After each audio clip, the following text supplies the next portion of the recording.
நம்ம என்ன சொல்றோம், மகளிருக்கான இடஒதுக்கீட்டை கொண்டு வாங்க, திமுக ஆதரிக்கும்.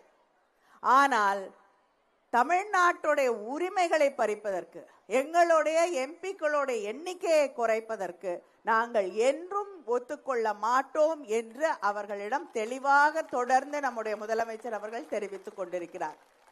அதனாலதான் எல்லா முதலமைச்சர்களுக்கும் கடிதம் எழுதிய முதலமைச்சர் நம்முடைய முதலமைச்சர் அவர்கள்.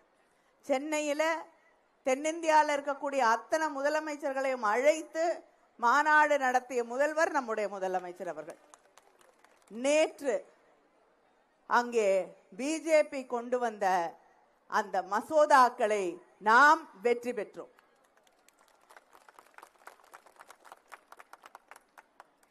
அவர்களுடைய முதல் தோல்வி நாடாளுமன்றத்திலே, அவர்களுடைய முதல் தோல்வி தமிழ்நாட்டிலிருந்து எழுதப்பட்டது.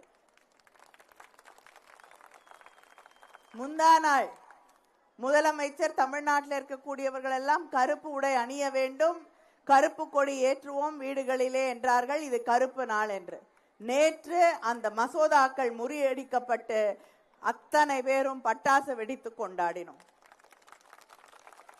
தமிழ்நாட்டின் உரிமைகளை பாதுகாக்கக்கூடிய ஒரே இயக்கம், ஒரே தலைவர் திராவிட முன்னேற்ற கழகம், நம்முடைய முதலமைச்சர் அவர்கள்.